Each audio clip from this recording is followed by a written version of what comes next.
जी। मेरा सवाल ये है कि लगातार अर्थव्यवस्था को लेकर आप चर्चा भी कर रहे हैं और अर्थव्यवस्था को पटरी पे लाना बहुत जरूरी है। प्रधानमंत्री नरेंद्र मोदी खासतौर पर पीएम केयर फंड में पैसा इकट्ठा हो रहा है, बड़े बड़े सेलिब्रिटीज ने पैसा दिया है, आम लोगों ने पैसा उसमें दिया है। उसमें कितना पैसा अब तक खर्च हुआ? क्या कांग्रेस पार्टी इसकी डिमांड करती है, पूछेगी कि कितना पैसा इकट्ठा हुआ, कितना खर्च हुआ? और एक और सवाल छोटा सा इससे जुड़ा हुआ है कि लगातार आप लोग जो कह रहे हैं कि जो रेलवे का किराया है उसको लेकर आपकी जो संगठन है राज्यों की, वो लोगों की मदद कर रही है, चाहे अमेठी की बात हो, उत्तर प्रदेश की बात हो या दूसरे राज्यों की बात हो।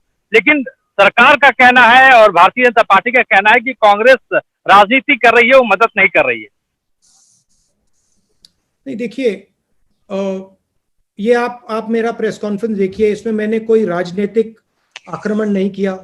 मैंने कोई आपने मुझसे पूछा, आपने मुझे बहुत सारी अपॉर्चुनिटीज दी, मैंने एक भी अपॉर्चुनिटी नहीं ली, क्योंकि मैं जानता हूं और समझता हूं कि ये टाइम नहीं है।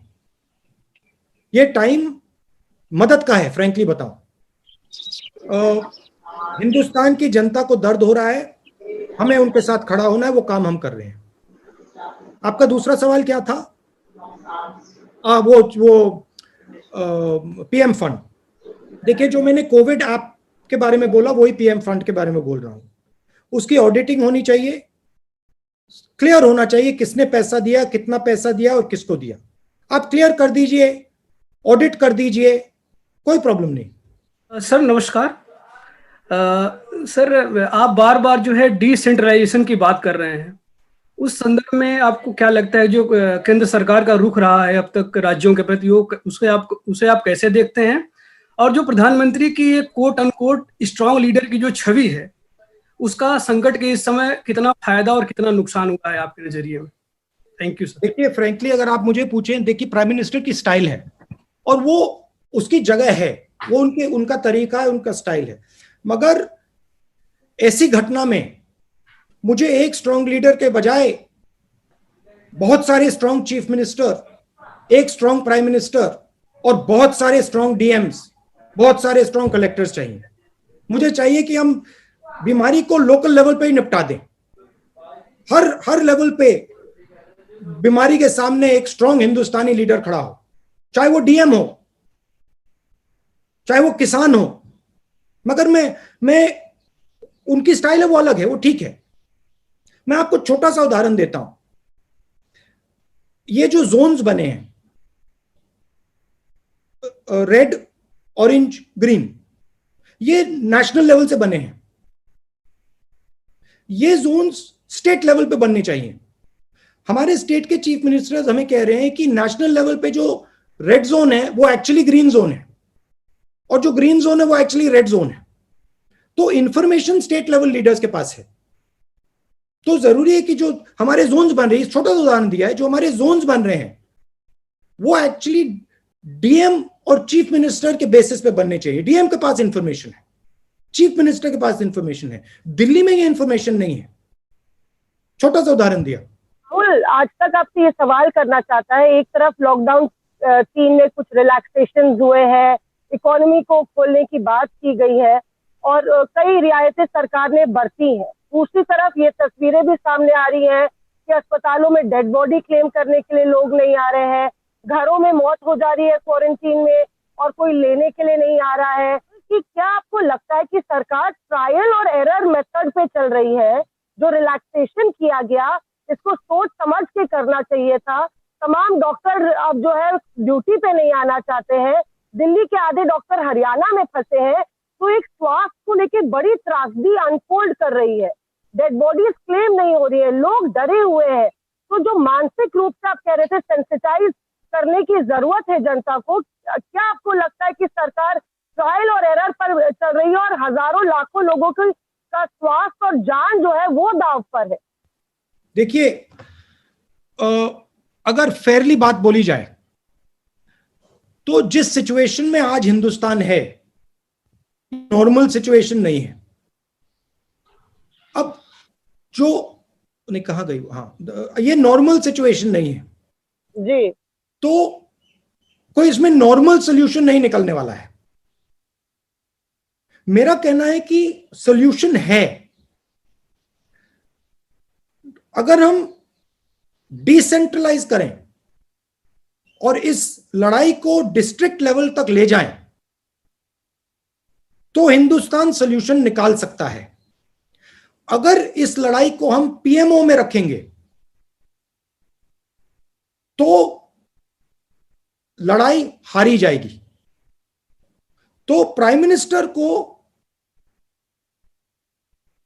पावर डिवॉल्व करना पड़ेगा। प्राइम मिनिस्टर को चीफ मिनिस्टर्स पर भरोसा करना पड़ेगा और चीफ मिनिस्टर्स को डीएम्स पर भरोसा करना ही पड़ेगा। और अगर हमने सेंट्रलाइज किया तो फिर कैलामिटी होने वाली है। मगर मैं आपको एक और बात बताना चाहता हूं जो मैंने पहले बोली। देखिए, लॉकडाउन ने सिर्फ हिंदुस्तान की नहीं, पूरी दुनिया की साइकोलॉजी बदल दी है जी। लॉकडाउन से पहले कोविड डेडली डिजीज नहीं थी। लॉकडाउन के बाद लोगों के दिमाग में कोविड डेडली डिजीज हो गई है। यह एक्चुअली गलत फहमी है। कोविड डेडली डिजीज है मगर 1% लोगों के लिए, और हमारा फर्ज बनता है कि हम उस 1% को पूरा प्रोटेक्शन दें और उनमें से एक व्यक्ति को बीमार ना होने दें। मगर हमारा यह भी फर्ज बनता है कि देश की जनता को बताना और समझाना कि 99% लोगों के लिए यह फेटल बीमारी नहीं है। यह प्रधानमंत्री को बहुत अग्रेसिवली करना चाहिए, हम सबको बहुत अग्रेसिवली करना चाहिए, क्योंकि आज हिंदुस्तान में, बाकी दुनिया में डर का माहौल है। और अगर हम लॉकडाउन को हटाना चाहते हैं, डर के माहौल को मिटाना ही पड़ेगा। नहीं तो आप सब कुछ खोल दो, कोई बाहर नहीं आने वाला है। तो मैं आपको भी, प्रेस वालों को भी यह मैसेज देना चाहता हूं कि आपको भी यह रियलिटी बतानी चाहिए कि 99% हिंदुस्तानियों के लिए यह डेंजरस डिजीज नहीं है। 1% 2% के लिए जरूर डेंजरस है। राहुल, रियलिटी सरकार से भी आई है। हकीकत ये भी है कि स्वास्थ्य मंत्रालय की प्रेस वार्ताएं लगातार अब पोस्टपोन और कैंसिल हो रही है। लगातार डबलिंग जो है वो उसका पीरियड कम होता जा रहा है और प्रेस वार्ता कम होती जा रही है सरकार की तरफ से। तो ऊपर से इंफॉर्मेशन नहीं आ रही है। ऐसे में मीडिया आगे क्या जानकारी दे, इससे और केओस और पैनिक फैलता है। तो लगातार प्रधानमंत्री भी कर रहे हैं। मैं आपको अपनी साइड से बता देता हूं, फिर आप शायद माने ना माने। जितना आप इसको कम सेंसेशनलाइज करेंगे, जितना आप इसकी रियलिटी बताएंगे, उतना हिंदुस्तान को फायदा होगा। रियलिटी बड़ी क्लियर है। 1 to 2% के लिए डेंजरस डिजीज है।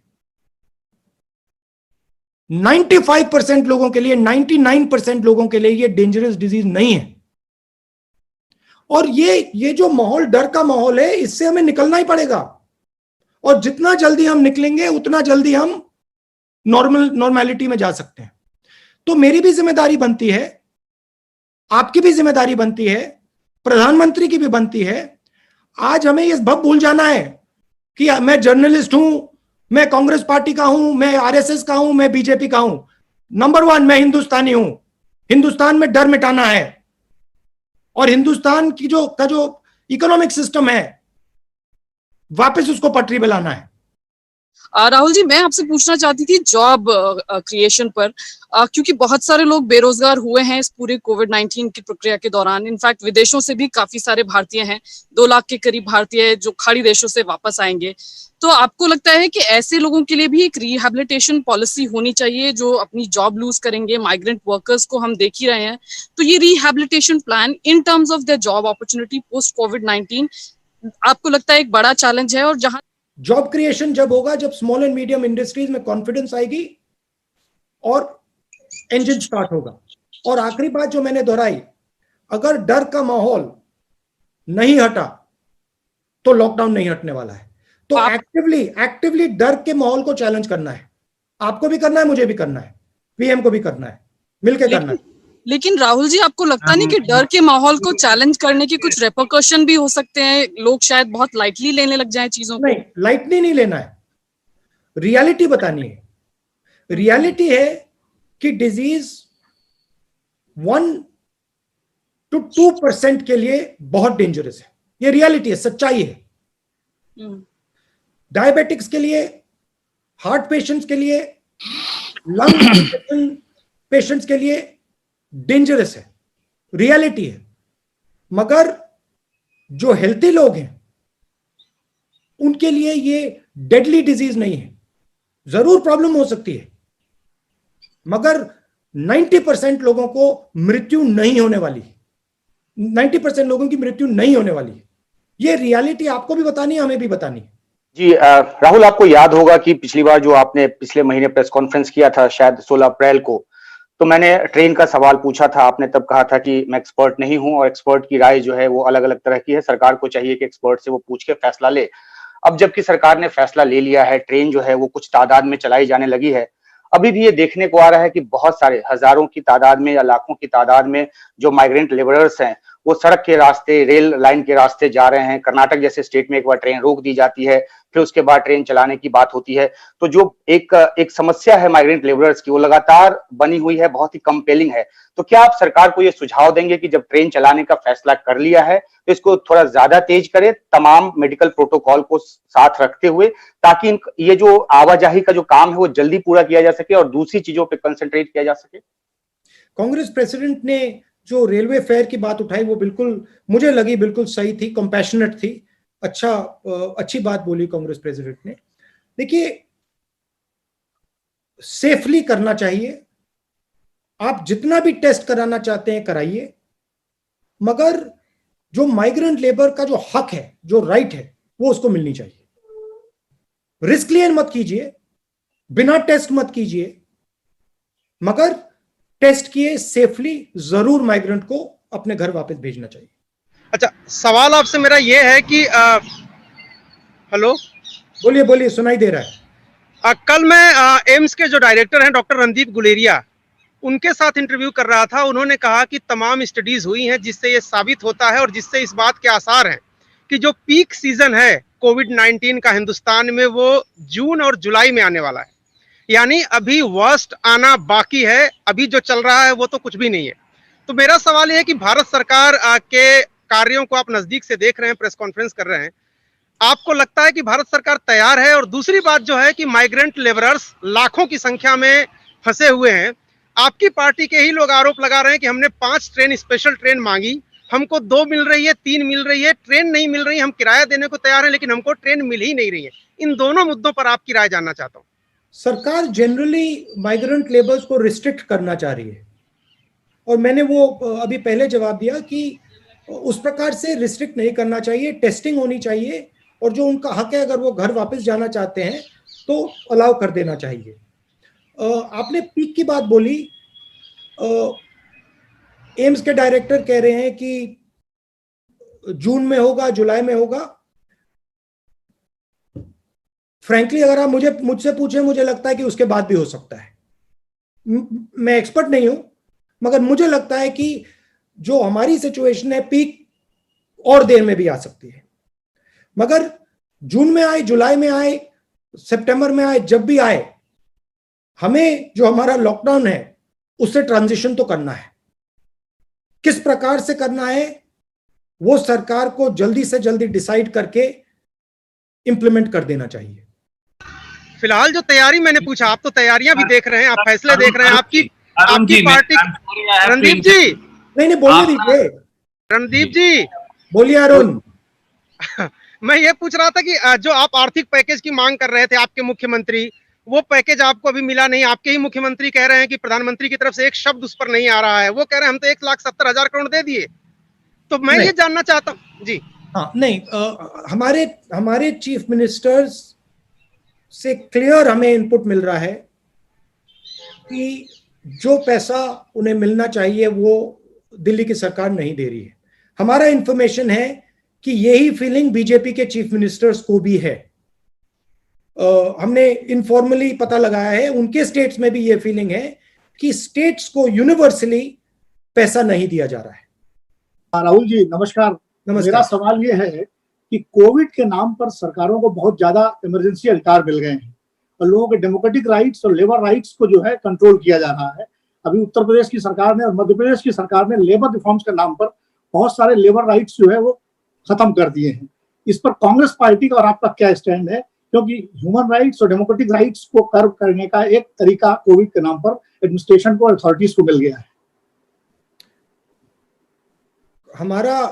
हमारे लिए कॉन्स्टिट्यूशन सुप्रीम है और कॉन्स्टिट्यूशन में क्लियरली लिखा है कि हिंदुस्तान को किस प्रकार से चलाया जाएगा, क्या रूल्स होंगे, क्या अधिकार दिए जाएंगे लोगों को, और हम उन अधिकारों को डिफेंड करेंगे। जरूर इमरजेंसी सिचुएशन है, कोविड बीमारी और जो लॉकडाउन है इमरजेंसी सिचुएशन है, मगर ये जो एक प्रकार से कानून बनाए जा रहे हैं ये परमानेंट नहीं होने देंगे। मतलब इनको सिर्फ मैं आपको बता देता हूं, देखिए हमारी बात नहीं है जी। अगर कोई सोचता है कि हिंदुस्तान की आवाज को दबाया जा सकता है तो हिंदुस्तान उसको समझा देगा, कोई भी हो, तो हिंदुस्तान की आवाज को नहीं दबाया जा सकता है, उसमें तो मुझे पूरे कॉन्फिडेंस है। मेरा सवाल ये था कि हम लोगों ने इटली, ईरान, वुहान और जापान से इंडियंस को लाए और फ्री ऑफ कॉस्ट लाए। वो स्टूडेंट्स थे, वो डिस्ट्रेस में थे, लेकिन जब खाड़ी देशों से मजदूरों को लाने की बात हुई, कामगारों को लाने की बात हुई, तो उनसे भारत सरकार चार्ज ले रही है। ये कहां तक उचित है? गलत है। सब हिंदुस्तानी एक हैं, सबको एक ही ट्रीटमेंट मिलना चाहिए। और अगर हम लोगों को ट्रांसफर करने की बात करते हैं इस सिचुएशन में, सिर्फ हमें एक चीज चेक करनी है कि वो मेडिकली चेक्ड हैं, हाँ या ना। अगर मेडिकली चेक्ड हैं, सेफ हैं, तो उनको ट्रांसफर करने की कोई प्रॉब्लम नहीं। इस खबर को अभी लाइक करें, शेयर करें और ऑनलाइन न्यूज इंडिया की सभी खबरें अपने मोबाइल फोन पर सबसे पहले देखने के लिए अभी चैनल को सब्सक्राइब करें और घंटी जरूर दबाएं।